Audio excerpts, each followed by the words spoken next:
ഇൻകുലാബ് സിന്ദാബാദ്, ഇൻകുലാബ് സിന്ദാബാദ്, ഇൻകുലാബ് സിന്ദാബാദ്, ഇൻകുലാബ് സിന്ദാബാദ്. തന്നേ തീരൂ, തന്നേ തീരൂ, തന്നേ തീരൂ, തന്നേ തീരൂ. മിനിമം പെൻഷൻ 1 ലക്ഷം, മിനിമം പെൻഷൻ 1 ലക്ഷം. അന്നേ തീരൂ, അന്നേ തീരൂ, അന്നേ തീരൂ, അന്നേ തീരൂ. പെൻഷൻകാരുടെ സമരമുറ, പെൻഷൻകാരുടെ സമരമുറ.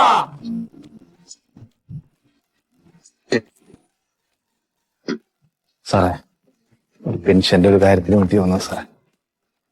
സാറേ,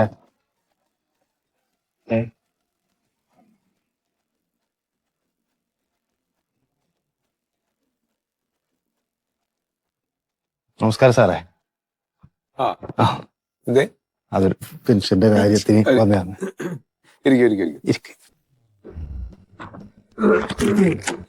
നിങ്ങള് ഞാൻ മോന് ആരെ മോൻ? ഓറ് അതമ്മേ? ആരമ്മ? എനിക്ക് എനിക്കും ഇരിക്കും ഇരിക്കും. എന്തേ ഒന്ന്? അത് അച്ഛന് പെൻഷൻ ഉണ്ടായിരുന്നു. പെട്ടെന്നാണ് അമ്മ മരിച്ചത്. അപ്പൊ ആ പെൻഷൻ എന്റെ അച്ഛന് കിട്ടുമെന്ന് അറിയാൻ വേണ്ടിട്ടാണ് സാർ. അപ്പൊ ഇതാരാ? അച്ഛൻ അല്ല, അമ്മ. ആരപ്പം മരിച്ചേ? അച്ഛൻ. പെൻഷൻ ആരുടെ ആയിരുന്നു? പെൻഷൻ അച്ഛന്റെ. പിന്നെ എങ്ങനെ അച്ഛന് കൊടുക്കുക? അച്ഛൻ മരിച്ചില്ലേ? അതെ, എന്റെ ഭർത്താവ് ഇവന്റെ അച്ഛൻ പെൻഷൻ ഉണ്ടായിരുന്നു, മരിച്ചുപോയി. അപ്പൊ അത് എനിക്ക് നിങ്ങക്ക് കിട്ടണം. അപ്പൊ ഫാമിലി പെൻഷൻ നിങ്ങക്ക് കിട്ടണം. അതല്ലേ സംഭവം? അതെ സാറേ. എണിച്ചോളൂ. കിട്ടൂലേ? ഇല്ലേ? അല്ല, അവിടെ പറയണം. കൂടുതലൊന്നും ചോദിച്ചില്ല, കൂടുതലൊന്നും ചോദിച്ചില്ല. കൊട്ടാരങ്ങൾ തീർക്കാനല്ല, കൊട്ടാരങ്ങൾ തീർക്കാനല്ല. വീട് കഴിയാൻ പട്ടിണി മാറ്റാൻ, വീട് കഴിയാൻ പട്ടിണി മാറ്റാൻ വേണം ഞങ്ങൾക്ക് 1 ലക്ഷം. വേണം ഞങ്ങൾക്ക് 1 ലക്ഷം. ഇൻകുലാബ് സിന്ദാബാദ്, ഇൻകുലാബ് സിന്ദാബാദ്. എത്ര നാളായി മരിച്ചിട്ട്? ഇന്നലേക്ക് 41ആയി. സദ്യയിലും ഉണ്ടായിന്. ഇത് 42. അയ്യോ, കരയണ്ട, സങ്കടപ്പെടണ്ട, നമുക്ക് ക്ലിയർ ചെയ്യാം. കുഴപ്പമില്ല ചേച്ചി, നമുക്ക് പെൻഷന്റെ കാര്യം ഞാൻ ക്ലിയർ ചെയ്ത് തരാം കേട്ടാ, സങ്കടപ്പെടണ്ട. ഇതെല്ലാം മനുഷ്യർക്കും പറഞ്ഞിട്ടുള്ളതല്ലേ. ഇയാളെന്താ അവിടെ പോയിരുന്നു? ഏയ്, കഴിഞ്ഞ് ഇടുവാ. പെൻഷൻ നമുക്ക് ക്ലിയർ ചെയ്യാം. ആയിക്കോട്ടെ, സങ്കടപ്പെടണ്ട. ഇത് കുറച്ച് ഫോമുകൾ നമുക്ക് ഫില്ല് ചെയ്ത് തരാനുണ്ട്. ഇപ്പൊ നമ്മുടെ പേരിലേക്ക് ആക്കണമല്ല, അപ്പൊ ഞാനത് പറഞ്ഞു തരാം. ഫില്ലിംഗ് ദ ബ്ലാക്സ് സ്കൂളിൽ മാഷം. ഇത് ഫോം നമ്പർ 6 ആണ്. ഇത് കംപ്ലീറ്റ് ഫില്ല് ചെയ്ത് തരണം. എന്നാ ഇത് KYC ഫില്ല് ചെയ്ത് തരണം. പാർട്ടി അല്ല, അത് നോ യുവർ കസ്റ്റമർ. അതിന്റെ ഡീറ്റെയിൽസ് ഒക്കെ തന്നെ. പിന്നെ ഇത് ലെറ്റർ ഓഫ് അണ്ടർടേക്കിംഗ്. അടിയിൽ ടേക്ക് എടുക്കുക, അടിയിൽ നിന്ന് എടുക്കാണ്ട സാധനം. താൻ അടിയുന്ന മോളിൽ നിന്നൊക്കെ എടുത്തോ. അതെന്താന്ന് പറഞ്ഞാല്, നമ്മളിപ്പോ ഇവിടുന്ന് പെൻഷൻ അനുവദിച്ച് മാഡത്തിന്റെ പേരിൽ വന്നു കഴിയുമ്പോ എന്തെങ്കിലും നമ്മുടെ പശ കൊണ്ട് പൈസ കൂടിപ്പോയാ അത് തിരിച്ചു തരാന്നുള്ള ഒരു ലെറ്ററാണത്. അപ്പൊ അത് ഫില്ല് ചെയ്ത് ഒപ്പിട്ട് തരണം. സാറേ, എല്ലാം റെഡി ആയിട്ട് പെൻഷൻ അനുവദിച്ച് എല്ലാം റെഡിയായി, പെൻഷൻ എല്ലാം പാസ്സായിട്ട് പെൻഷൻ കുറച്ച് പൈസ പറഞ്ഞാലേ ഈ അണ്ടർടേക്ക് സാർ എഴുതി തരുമോ? അത് നമ്മൾ എഴുതി തരൂല. അങ്ങനെ വന്നാൽ പ്രാർത്ഥിക്കേണ്ടി വരും ദൈവത്തിനോട്.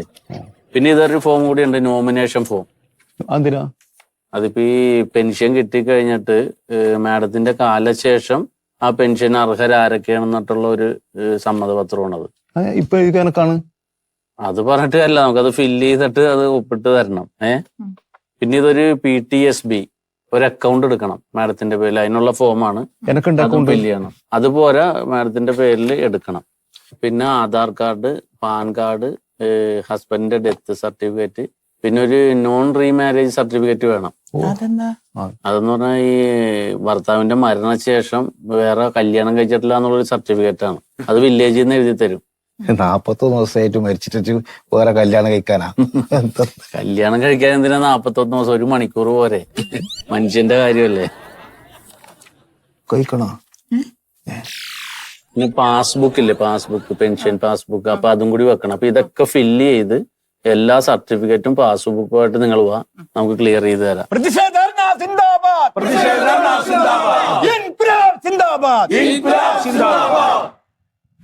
പ്രിയമുള്ളവരെ, നമ്മുടെ പെൻഷനേഴ്സ് അസോസിയേഷൻ ഇവിടെ സംഘടിപ്പിച്ചിട്ടുള്ള പ്രതിഷേധ ധർണ നമ്മുടെ മുക്കൂത്തുകാവ് യൂണിറ്റിന്റെ പ്രസിഡന്റ് ശ്രീ മന്മഥൻ അവർ ഉദ്ഘാടനം ചെയ്യും. അദ്ദേഹത്തെ അതിനായി ക്ഷണിക്കുന്നു. ഈ ഭർത്താവിന്റെ പെൻഷൻ അക്കൗണ്ടിലെ ഒരു 86,543 രൂപ കിടക്കുന്നുണ്ട്. ആ. അപ്പൊ അതൊന്ന് കിട്ടാൻ വേണ്ടിയിട്ട്. ആ ഭർത്താവ് മരണപ്പെട്ടിട്ട് എത്ര നാളായി?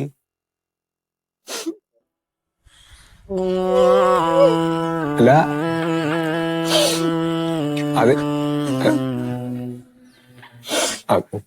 കരഞ്ഞോളൂ കരഞ്ഞോളൂ കരഞ്ഞോളൂ കരഞ്ഞോളൂ കരഞ്ഞോളൂ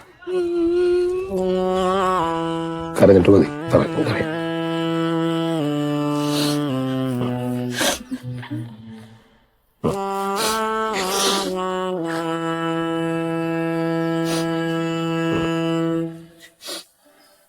നമ്മളെല്ലാം ഏതാണ്ട് 30-35 കൊല്ലം സർക്കാരിനെ അഹോരാത്രം സേവിച്ചവരാണ്. ഈ നിൽക്കുന്ന ഞാനും നിങ്ങളും എല്ലാം. അപ്പോ ഈ കൊല്ലമത്രയും നമ്മൾ വളരെ ആത്മാർത്ഥതയോടുകൂടി എല്ലുമുറിയെ പണിതാണ് നമ്മളെ കുടുംബം പോറ്റിയിരുന്നതും സർക്കാരിനെ സേവിച്ചിരുന്നതും. അത് നിങ്ങൾക്ക് എല്ലാവർക്കും അറിയാവുന്ന കാര്യമാണ്. ഈ നമ്മൾ ജോലിയിൽ ഇരിക്കുന്ന സമയത്ത് നമുക്ക് മറ്റൊരു ജോലിക്കും പോകാൻ നിയമസാധ്യതയില്ല. അങ്ങനെ പോയാൽ നമുക്കെതിരെ നിയമ നടപടി ഉണ്ടാകും. അതുകൊണ്ട് തന്നെ നമുക്ക് വേറൊരു പണിക്ക് പോകാനും പറ്റില്ല, വേറൊരു പണി നമുക്ക് അറിയത്തുമില്ല. അങ്ങനെ നമ്മളെ ചോരത്തിളപ്പുള്ള സമയത്തില് നമ്മള് സർക്കാരിനെ സേവിച്ചുകൊണ്ടിരിക്കുമ്പോ 55 വയസ്സ് അല്ലെങ്കിൽ 56 വയസ്സാകുമ്പോ നമ്മൾ പടിയിറങ്ങേണ്ട ഒരു സാഹചര്യമായിരിക്കുകയാണ്. പെൻഷൻ എന്നൊരു പേരും പറഞ്ഞ് നമുക്കൊരു നക്കാപ്പിച്ച തുകയിൽ നിന്ന് നമ്മളെ ഇറക്കി വിടുകയാണ്. എന്ത് ക്രൂരമായൊരു പ്രവണതയാണ് ഈ കാണിച്ചു വെക്കുന്നത്. ഇതിനൊക്കെ നമ്മൾ അംഗീകരിക്കണമെന്നുള്ളതാണ് ഞാൻ ആലോചിക്കുന്നത്. ഈ 55 വയസ്സ് അല്ലെങ്കിൽ 56 വയസ്സെന്ന് പറയുന്നത് അതൊരു വയസ്സാണോ? നമ്മളൊക്കെ അപ്പോഴും ചെറുപ്പമാണ്, ചുറുചുറുക്കുള്ള പ്രായമാണ്. ഇപ്പോഴും ഉണ്ട് എനിക്ക് ചുറുചുറുക്ക്.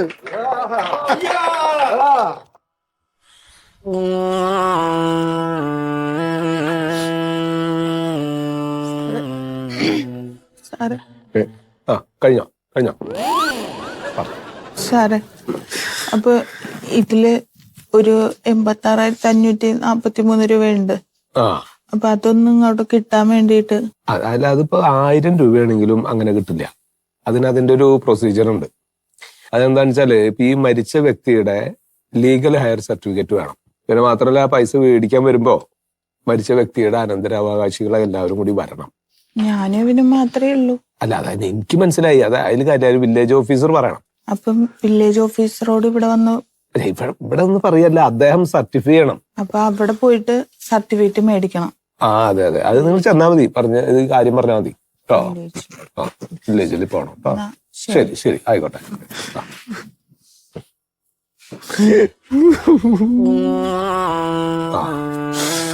കഴിഞ്ഞു വീട്ടിലേക്ക് പോയിട്ടേ അവിടെ സൗകര്യം പോലെ കരയാം കേട്ടോ. സമയമുണ്ടല്ലോ. കഴിഞ്ഞു കേട്ടോ. എന്ത് പടക്കണം? എന്തോ വള്ളി പൊട്ടിയ കേസാന്ന് തോന്നുന്നത്. നല്ല ഇത് സാധാരണ നമ്മള് കാണാറില്ല. ഈ എന്തെങ്കിലും മരിച്ച ആൾക്ക് എന്തെങ്കിലും സ്വത്തും കാര്യങ്ങളൊക്കെ ഉണ്ടാവുമ്പോഴേ ബാക്കി കാശൊക്കെ ഉണ്ടാവുമ്പോഴുള്ള ഒരു കർച്ചല കഴിയുമ്പോ തരും. ആലോചിക്കണം, നമ്മൾ 55 വയസ്സ് കഴിഞ്ഞ് നമ്മൾ ഇറങ്ങി വീട്ടിൽ പോയിരിക്കുമ്പോൾ നമ്മളെ പിള്ളേർ പഠിക്കുകയാണ്, അവരുടെ വിദ്യാഭ്യാസം, കുട്ടികളുടെ കല്യാണം നടത്തേണ്ടി വരും, വീടിന്റെ ലോണ്, വാഹനത്തിന്റെ ലോണ്, ഇതൊക്കെ പിന്നെ നമ്മൾ എങ്ങനെ അടയ്ക്കും? ഈ കിട്ടുന്ന പെൻഷൻ എന്ന് പറഞ്ഞ ഈ സാധനം കൊണ്ട് നമുക്ക് അടയ്ക്കാൻ പറ്റുമോ? പറ്റില്ല. ഇനി മറ്റൊന്ന് ചോദിക്കട്ടെ, ഇന്ന് സ്വർണത്തിന്റെ വില എവിടെ നിൽക്കുന്നു? ഭൂമിയുടെ വില എവിടെ നിൽക്കുന്നു? തുണിയുടെ വില എവിടെ നിൽക്കുന്നു? അരിയുടെ വില എവിടെ നിൽക്കുന്നു? പാല്, പച്ചക്കറി, പഴവർഗ്ഗങ്ങൾ, മല്ലി, മുളക്, വെളുത്തുള്ളി, ഉള്ളി, സവാള, എന്തിന് പപ്പടം പോലും നമുക്ക് വാങ്ങിച്ച് ഉപയോഗിക്കാൻ പറ്റാത്തൊരവസ്ഥയിലാണ് ഇന്നത്തെ നാടിന്റെ നമ്മുടെ പോക്ക്. ഒരു 1/2 കിലോ ഇറച്ചി പോലും മേടിക്കാൻ പറ്റണില്ല. 1/2 കിലോ അല്ല, കിലോ കണക്കിന് ഇറച്ചി തിന്നാൻ വേണ്ടിയാണ് നമ്മൾ ഈ ധർണ ഇവിടെ സംഘടിപ്പിച്ചിരിക്കുന്നത്. ഇത് വെറും ഒരു സൂചന മാത്രമാണ്. അതുകൊണ്ട് ഞാൻ ഊന്നി പറയുകയാണ്, സർക്കാരെ നിങ്ങളെ കണ്ണു തുറക്കൂ. ഞങ്ങളുടെ മിനിമം പെൻഷൻ 1 ലക്ഷം രൂപയാക്കണം.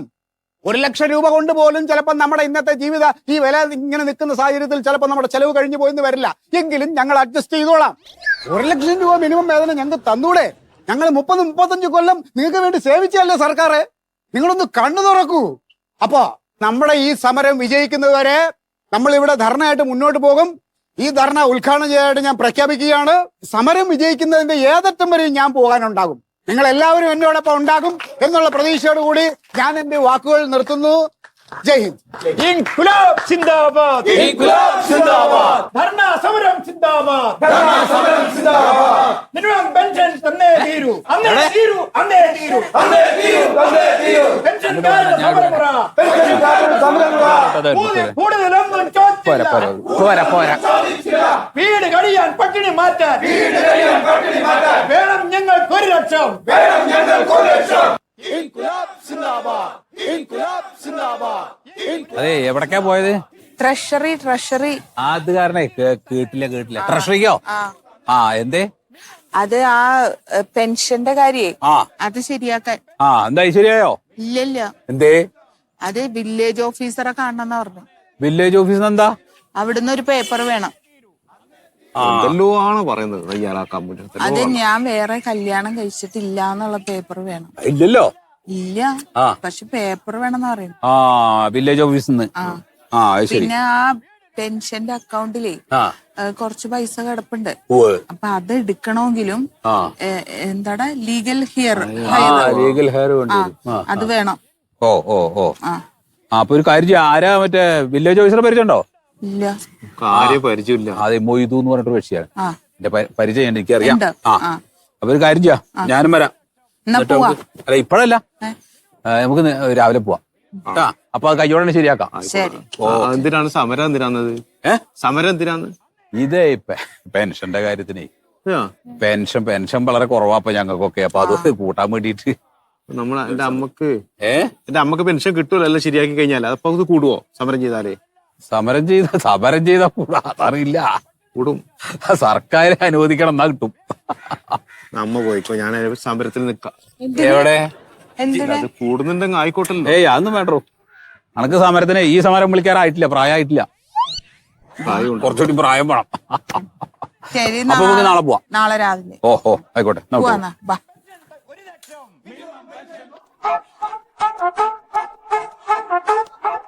അല്ല, ഇങ്ങക്ക് ഞാൻ പറഞ്ഞ മനസ്സിലാവുന്നുണ്ടോ?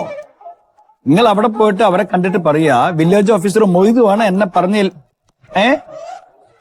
എന്റെ പേര് പറഞ്ഞാ മതി, അദ്ദേഹം എന്റെ ക്ലാസ്മേറ്റ് ആണ്. അത്രയുള്ള കാര്യങ്ങൾ കേട്ടോ.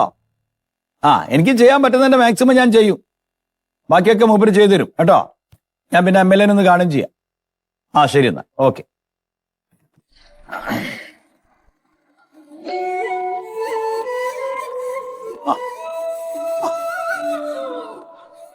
മനസ്സിലായോ? സത്യൻ സാറ് പഴയ ഡെപ്യൂട്ടി തഹസിൽദാരായിരുന്നു അല്ലേ? നിങ്ങൾ അന്ന് എനിക്ക് 8ന്റെ പണി എന്നുണ്ട്. പിന്നെ നിങ്ങളെ എങ്ങനെ ഞാൻ മറക്കുക? എന്റെ കാര്യമല്ലെന്നേ. ഇവരെ മനസ്സിലായോ? ഇല്ല. ഇവര് നമ്മുടെ താലൂക്കിന്ന് സർവേയർ ആയിട്ട് റിട്ടയർ ചെയ്തിട്ടുള്ള സഹദേവനില്ലേ? മരിച്ചുപോയി ആള്. അതെ. ഞാൻ പോയിരുന്നു വീട്ടില്. ഭാര്യയാണ്, ഇത് മോനും ആണല്ലേ? എന്താ വന്ന കാര്യം എന്തായിരുന്നു? ഞങ്ങളെ ഫാമിലി പെൻഷൻ ശരിയാക്കാൻ വേണ്ടിട്ടേ ട്രഷറി പോയി. അപ്പൊ അവിടുത്തെ സാറ് പറഞ്ഞു ഇവിടുന്ന് ഒരു സർട്ടിഫിക്കറ്റ് വേണം, ഞാൻ വേറെ കല്യാണം കഴിച്ചിട്ടില്ല എന്നുള്ള, അത് വേണം എന്ന് പറഞ്ഞു. പിന്നെ പുള്ളിയുടെ പെൻഷൻ അക്കൗണ്ടിൽ എടുക്കാത്ത കുറച്ച് പൈസ കിടപ്പുണ്ട്. അതിലൊരു 86,543 രൂപയോളം ഉണ്ട്. അപ്പൊ അതെടുക്കണ കാര്യം പറഞ്ഞപ്പോ ഇവിടുന്ന് ലീഗൽ ഹെയർ സർട്ടിഫിക്കറ്റ് വേണമെന്ന് പറഞ്ഞു. ഇതിലിപ്പോ സത്യ സാറേ, ഇതിൽ ഈ പുനർവിവാഹം ചെയ്തിട്ടില്ല എന്നുള്ള കാര്യം മാത്രമേ എനിക്ക് ചെയ്തിട്ടുള്ളൂ. അല്ല, അപ്പൊ ലീഗൽ ഹെയർ വേണ്ടേ? അതൊരു കാര്യം ചെയ്യാം, അത് രണ്ടും എഴുതിട്ടാണ് കൊടുക്കും. അല്ല, അതങ്ങനെ പെട്ടെന്ന് കൊടുക്കാൻ പറ്റില്ല. അത് പറ്റില്ല, അത് അന്വേഷിക്കണ്ടേ? ഇവര് പുനർവിവാഹം ചെയ്തിട്ടുണ്ടോ എന്ന് എനിക്ക് അറിയണ്ടേ? ഇല്ല, ആളല്ലേ ഇരിക്കണേ. ഇതിപ്പോ അങ്ങനെ വാക്കാലെ പറഞ്ഞാൽ പോരല്ലോ. നിങ്ങൾ ഈ പോസ്റ്റിലിരുന്ന ആളല്ലേ? എന്നോട് ചോദിച്ചാ പോരെ, ഞാൻ പറയില്ലേ. ഇവര് പുനർവിവാഹം ചെയ്തിട്ടില്ലാന്ന് പഞ്ചായത്ത് മെമ്പർ ഒരു സാക്ഷ്യപ്പെടുത്തിയ ഒരു രേഖ ഇവിടെ കിട്ടണം. അത് കുഴപ്പമില്ല. അത് നമ്മുടെ സുഗതനല്ലേ? ആണ് സുഗതൻ നമ്മുടെ പെൻഷന്റെ ഇതിലൊക്കെ ഉള്ള അസോസിയേഷനിലൊക്കെ ഉള്ള ആളാണേ. അതാവും, പക്ഷെ അങ്ങനെ പോലെ നമുക്ക് രേഖയോടെ വേണ്ടേ? അതാണ് കൊടുക്കുന്ന ആൾക്ക്. സുഗതനോട് ഞാൻ പറഞ്ഞോളാം. നിങ്ങൾ ഈ സീറ്റിലിരുന്ന ആളല്ലേ ഒരു കാലത്ത്? അതെ. പണ്ട് നമ്മളെ സച്ചിദാനന്ദന്റെ മോന് ഒരു നോൺ ക്രിമിലിയർ സർട്ടിഫിക്കറ്റ് കൊടുക്കാൻ പറഞ്ഞപ്പോ നിങ്ങൾക്ക് കൊടുക്കാൻ പറ്റുമോ? അതൊക്കെ എന്തിനാ ഇപ്പൊ പറയണതെന്ന്? അതൊക്കെ അന്നത്തെ ആ ഒരു സാഹചര്യത്തിൽ അങ്ങനെയൊക്കെ സംഭവിച്ചതാണ്. ആ സാഹചര്യം ഇപ്പോഴും ഉണ്ട്. ഇപ്പൊ എന്താണ്? ഇപ്പം പണ്ടത്തെ നിങ്ങളെ കാലല്ല, ഇവിടെ കംപ്ലീറ്റ് ഓൺലൈനാ. ഇവര് ഓൺലൈനായിട്ടൊന്ന് അപേക്ഷിക്കട്ടെ. എന്താണ്, നമുക്കൊരു കാര്യം ചെയ്യാം. ഈ ലീഗൽ ഹെയറിന്റെ കാര്യം എങ്ങനെ? ലീഗൽ ഹെയർ കിട്ടണമെങ്കിൽ ഈ നിങ്ങളെ ഭർത്താവിന്റെ അമ്മ ഇപ്പൊ ജീവിച്ചിരിപ്പുണ്ടോ? ഇല്ല, എന്നെ കല്യാണം കഴിക്കുന്നതിന് മുമ്പേ അപ്പൊ ഈ അമ്മ മരിച്ചതിന്റെ ഡെത്ത് സർട്ടിഫിക്കറ്റ് കിട്ടുമോ? സാർ അതൊക്കെ ഒരുപാട് വർഷം മുമ്പല്ലേ, അന്നൊന്നും അങ്ങനെയൊന്നും ഇല്ലല്ലോ. അന്ന് അങ്ങനെ ഇല്ല എന്ന് പറഞ്ഞാൽ പറ്റും. ഡെത്ത് അതൊന്നും സർട്ടിഫിക്കറ്റ് ഇപ്പൊ ആ സമയത്ത് അതൊന്നും വാങ്ങിയിട്ടൊന്നും ഉണ്ടാവില്ല. അത് ആരപ്പ അതൊക്കെ അന്ന് വീട്ടിൽ അല്ല അങ്ങനെയാണെങ്കിൽ ഇപ്പൊ അമ്മ ഉണ്ടെങ്കിൽ ഒരു 105 വയസ്സെങ്കിലും ആയിട്ടുണ്ടാവും. അതാ പറയണേ. അല്ല അങ്ങനെയാണെങ്കിൽ ഞാൻ ചോദിക്കട്ടെ, ഈ അമ്മയുടെ ശവസംസ്കാര ചടങ്ങിൽ പങ്കെടുത്ത 2 ആൾക്കാരെ കിട്ടും നമുക്ക് സാക്ഷികളായിട്ട്? ഇതാ ഈ അതൊക്കെ അതിലും വലിയ ആരൊക്കെയാ ഈ സംസ്കാരത്തിന് വന്നതെന്നുള്ളത് എങ്ങനെ കണ്ടുപിടിക്കാനാണ് ഇപ്പൊ പോയിട്ട്? ഇത് അതിലേക്കൊന്നും പോണ്ട. ഇതൊരു കാര്യം ഒരു അല്ലല്ല ഒറ്റ മിനിറ്റ്, അങ്ങനെയാണെങ്കിൽ അമ്മയുടെ ബർത്ത് സർട്ടിഫിക്കറ്റ് കിട്ടും? സാർ എന്താ പറയണേ, എത്രയോ വർഷം മുമ്പ് ജനിച്ച അമ്മയ്ക്ക് ബർത്ത് സർട്ടിഫിക്കറ്റ് ഒന്നും ഇല്ല അന്ന്. അതൊന്നും നടക്കണ പണിയില്ല മൊരു സാറേ.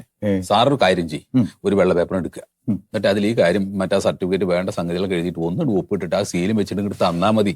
അത്രേ ഉള്ളൂ ഇപ്പൊ ഈ പ്രശ്നം. അത്രേ ഉള്ളൂ. അതോടുകൂടി ആ പണി കഴിഞ്ഞു. അതോടെ പണി ചെയ്യല്ല, എന്റെ പണിയും പോവും. പിന്നെ ഞാൻ വീട്ടിൽ വെറുതെ ഇരിക്കേണ്ടി വരും.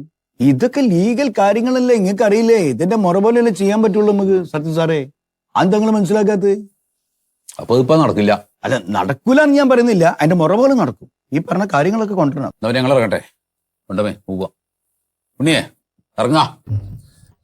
അല്ല ശരി. ഇതുകൊണ്ടാണ് കേട്ടോ. അതെ അതെ, സംഗതി മനസ്സിലായല്ലോ ഇപ്പൊ. ഓ ഇടാൻ പറ്റില്ല. എന്തേ അത് പോവും, ഇത് കിട്ടൂല.